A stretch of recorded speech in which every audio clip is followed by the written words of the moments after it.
Bonjour, je m'appelle Sylvie Martel et je travaille à l'Institut national de santé publique du Québec. Aujourd'hui, nous allons voir ensemble la surveillance de l'état de santé de la population et de ses déterminants, et surtout comment cette fonction contribue à orienter l'action en santé publique. Pour ce faire, nous aborderons la surveillance en 7 capsules différentes. La première abordera la surveillance, sa définition et les aspects théoriques qui la concernent. La capsule 2 abordera le cadre conceptuel de la santé. Dans la capsule 3, nous verrons la triade de la surveillance. La capsule 4 présentera les sources de données. Dans la capsule 5, nous verrons les indicateurs de santé et de ses déterminants. Dans la capsule 6, nous aborderons la diffusion des résultats et nous terminerons avec la capsule 7. Les différents éléments qui seront abordés dans la capsule 1 sont la définition de la surveillance, ses objectifs et sa finalité, le processus par lequel nous faisons la surveillance, un petit historique de la surveillance et son dispositif particulièrement au Québec. Commençons en abordant ce qu'est la surveillance en santé publique. La surveillance est au cœur du processus cyclique de la santé publique. En surveillant l'état de santé de la population et de ses déterminants, il est possible de dresser un portrait général qui nous permet de mieux comprendre les problèmes de santé qui affectent la population. Par la suite, ces informations sont utilisées pour informer la population et leur donner des moyens d'agir pour améliorer leur santé et pour mobiliser les partenaires qui peuvent nous aider à agir pour réduire l'ampleur de ces problèmes. L'information issue de la surveillance soutient également l'orientation et le développement de programmes et de politiques ou, à un niveau plus élevé, l'orientation et le renforcement de lois et règlements qui favorisent la santé de la population. La surveillance soutient également la planification des services de santé et sociaux et peut également permettre de planifier la main-d'œuvre nécessaire pour assurer des soins adéquats à la population. Finalement, les données recueillies par la surveillance peuvent soutenir l'évaluation de l'efficacité, l'accessibilité et la qualité des services de santé et sociaux et évaluer l'atteinte ou non d'objectifs qui ont été fixés dans des programmes, par exemple. La surveillance est définie comme un processus systématique de collecte, d'analyse et d'interprétation de données sur des événements de santé spécifiques importants pour la planification, la mise en œuvre et l'évaluation des pratiques en santé publique, étroitement associés évidemment à leur juste diffusion à ceux qui en ont besoin pour agir.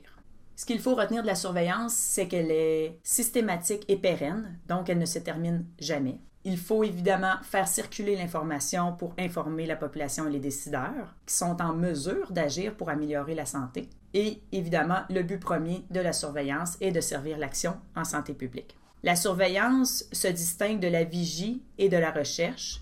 La vigie nous permettant de détecter le plus précocement possible les situations de menaces réelles ou appréhendées, donc où on fait une surveillance davantage quotidienne dans un cas plus de menaces. Et la surveillance se distingue aussi de la recherche, où on doit formuler des hypothèses qu'on veut vérifier sur des sous-groupes de population ou des participants à la recherche. Dans ce dernier cas, des demandes doivent être effectuées auprès de la Commission d'accès à l'information pour l'obtention des données, et ces données doivent être détruites à la fin de la recherche, ce qui n'est pas le cas de la surveillance.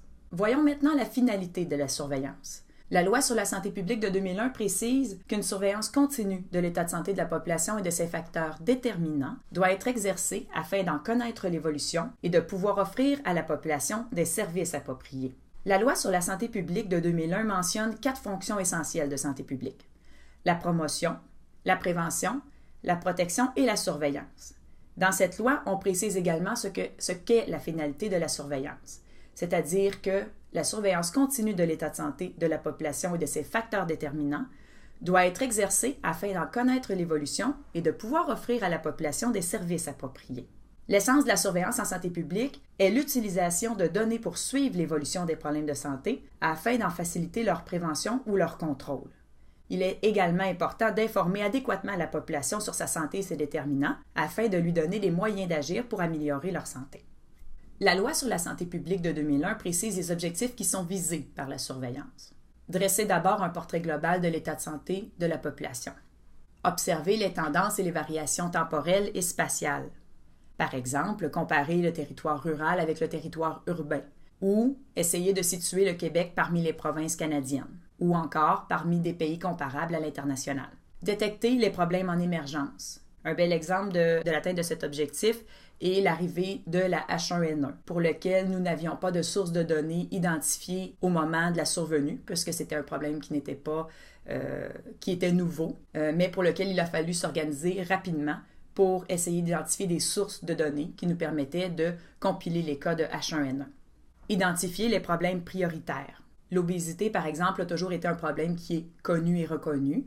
Cependant, l'évolution de la tendance au cours des dernières années qui est toujours à la hausse, excepté dans quelques pays où on remarque une certaine stabilisation de la tendance en ce moment, nous amène à identifier ce problème comme étant prioritaire. Élaborer des scénarios prospectifs de l'état de santé de la population, afin de voir comment l'état de santé pourrait évoluer dans le futur si rien n'est fait, par exemple, ou si davantage d'actions pourraient être faites, un scénario plus positif ou optimiste.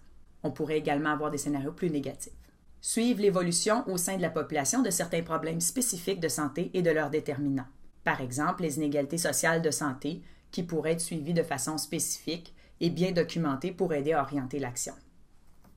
La surveillance est une fonction orientée vers la prise de décision. Les activités de la surveillance se déclinent dans un processus qui débute avec l'alimentation en données. Comme l'univers des analyses possibles en santé publique est très vaste, en surveillance, on se concentre sur un certain nombre d'indicateurs qui est inclus dans un plan de surveillance que nous aborderons un peu plus loin. Ce qu'il faut retenir, c'est que nous utilisons en surveillance un ensemble de données qui provient de différentes sources qui sont très nombreuses. Nous en verrons quelques exemples un peu plus loin dans une autre capsule. Par la suite, une fois que nous avons recueilli l'ensemble des données des différentes sources dont nous avons besoin dépendamment de la surveillance qu'on fait, nous produisons l'information, c'est-à-dire que nous réalisons des analyses générales et spécifiques. Les différents types d'analyses que nous pouvons faire sont, par exemple, descriptives, épidémiologiques, statistiques, regarder les corrélations, les analyses transversales ou longitudinales, etc. Ces analyses nous permettent de mieux comprendre l'information qui ressort des données, mais aussi de mieux mettre en contexte et en relation les informations que l'on produit afin de mieux comprendre le phénomène qu'on étudie au moment où on fait la surveillance. Le processus se termine avec l'étape de la diffusion, où nous essayons de produire différents produits de surveillance qui sont adaptés à nos publics cibles. Parmi les publics cibles que nous avons se retrouvent évidemment les décideurs, mais aussi des gens des municipalités ou de d'autres ministères qui peuvent ne pas être dans le réseau de la santé et des services sociaux. Parmi les différents moyens de diffusion que nous avons sont évidemment les formats papier, web, soit aussi des rencontres dans des groupes de travail ou participer à des conférences, etc. Les différents produits que nous pouvons faire sont, par exemple, des rapports statistiques, des feuillets, des tableaux de bord, des articles scientifiques, des affiches dans le cadre de colloques, des présentations orales, etc., etc. Tous ces documents vont évidemment servir à appuyer les décideurs et les planificateurs dans l'organisation de leurs services. C'est l'objectif qui est visé pour que le lien vers l'action se fasse et qu'à terme, nous puissions améliorer l'état de santé de la population. Voyons maintenant la petite histoire de la surveillance. Dans les 2 prochaines diapositives, j'aborderai quelques événements clés de l'histoire de la surveillance. On retrouve des traces des principes de base de la surveillance jusque dans l'Antiquité, en 3180 avant Jésus-Christ, où une première épidémie a été enregistrée en Égypte. Je vous amène ensuite en 1532, après Jésus-Christ, où on a effectué une première collecte systématique des données de surveillance dans les London Bills of Mortality. En 1662, à Londres, John Grant a effectué les premiers comptes systématiques de décès. Il a donné naissance au concept de base de l'épidémiologie, que sont le compte des nombres de décès par cause et les taux de mortalité. C'était la première fois qu'on faisait une analyse et une interprétation des données de mortalité, alors qu'en 1532, on ne faisait que les compiler. En 1741, nous avons vu la première législation pour la surveillance dans le Rhode Island. En 1676, en Allemagne, a été fait le premier lien entre la surveillance et les politiques. Donc, on se retrouvait dans un système qui était davantage organisé. En 1838, William Farr a été reconnu comme le fondateur du concept moderne de surveillance. Il a été le premier à compiler de manière statistique les données du General Register Office en Angleterre, afin de fournir des données de mortalité précises et complètes. Son travail consistait à assembler et analyser ces données afin de rapporter les résultats de ces analyses aux autorités compétentes, mais aussi au grand public. Il a donc instauré le premier système de surveillance moderne. Ce sont les certificats médicaux officiels et l'enregistrement universel des décès à partir de 1837 qui ont permis à William Ford de réaliser ses travaux. Un peu plus tard, en 1850, on a observé le premier lien de la surveillance à une infrastructure de santé publique d'État aux États-Unis. C'est en 1874 qu'on remarque le premier report systématique de maladies infectieuses, encore une fois aux États-Unis. En 1943, nous avons observé une première enquête de maladies au Royaume-Uni. La première publication des rapports sur les maladies transmissibles par l'Organisation mondiale de la santé a été faite en 1966. Et en 1968, la surveillance a été établie comme une fonction essentielle pour la pratique de la santé publique par la 21e Assemblée mondiale de la santé. Alors, ce qu'on observe au cours du 20e siècle, c'est qu'à l'origine, la surveillance concernait essentiellement les maladies transmissibles, mais qu'elle est passée aujourd'hui vers une variété de conditions de santé comprenant les maladies chroniques. Ce qu'on observe également au cours du 20e siècle, c'est qu'on est passé donc une surveillance qui était davantage épidémiologique à une surveillance plus de santé publique. Ce qui a pu influencer tous ces passages et ce qui a permis aussi d'améliorer la surveillance pour qu'elle évolue jusqu'à la surveillance qu'on connaît aujourd'hui.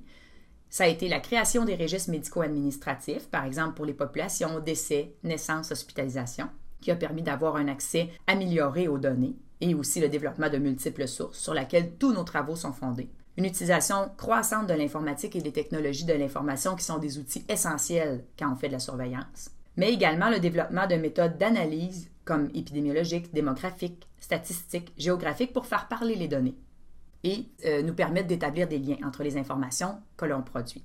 Un nouveau passage qui est aussi récent depuis les dernières années, c'est une optimisation du transfert des connaissances et on l'abordera un petit peu plus loin. Voyons maintenant le dispositif de la surveillance en santé publique au Québec. La loi de santé publique de 2001 précise que le ministre de la Santé et des Services sociaux est responsable de la fonction de surveillance au Québec. Cette responsabilité est exercée par le ministère de la Santé et des Services sociaux et est dévolue au directeur national de santé publique. Au niveau territorial, les directeurs de santé publique, qui sont dans les centres intégrés de santé et de services sociaux et les centres intégrés universitaires de santé et de services sociaux, sont également responsables de la fonction de surveillance à leur niveau. Au niveau national, on retrouve l'Institut national de santé publique du Québec qui peut être mandaté en tout ou en partie pour exercer les activités de surveillance, ainsi que l'Institut de la statistique du Québec qui reçoit les mandats d'enquête. La surveillance est planifiée au Québec. Elle est évidemment influencée par le Programme national de santé publique qui identifie les actions importantes à réaliser au cours d'une certaine période en santé publique.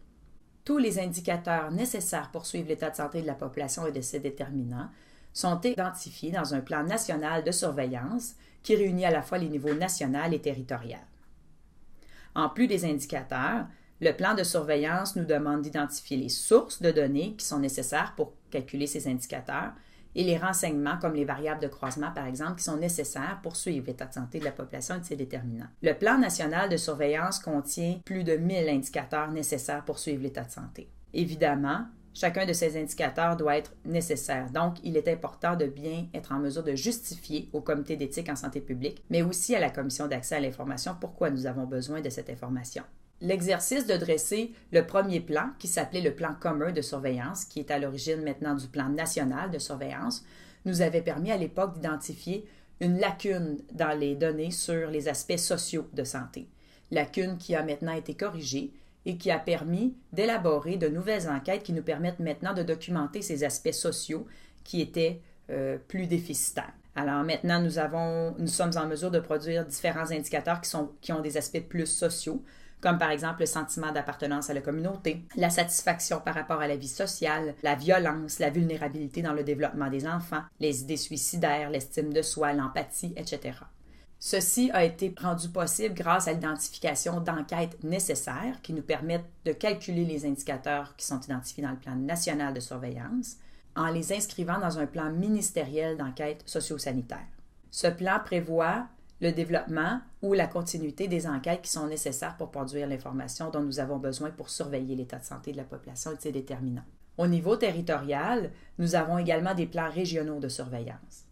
Alors, dans le cas où le plan national de surveillance ne répondrait pas à tous les besoins d'une région particulière, il est toujours possible pour le directeur de santé publique de ce territoire d'ajouter des indicateurs. Il peut s'agir que d'un seul indicateur ou de plusieurs qui permettent de documenter des aspects spécifiques de leur territoire.